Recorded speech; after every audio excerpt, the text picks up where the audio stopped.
Hey guys, this is going to be a quick update for everybody that's following along on the Ghost 212 engine. Uh, the availability was updated this morning, the April the 8th at 4:30 a.m.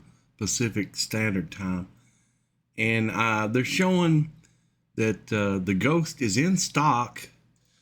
So far, I've found one store in Tujunga, California. Now, I figured this would be the case, that they would go in stock on the coastal states, but I couldn't find any in Washington State or Oregon, and of course, there's none local here in the middle. Any of you guys out there in California, you might ought to check this store.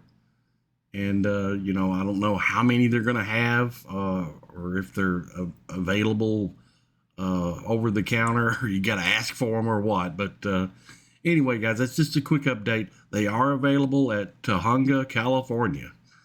But that's all I got for today. Thanks for hanging out with me. We'll see you next time.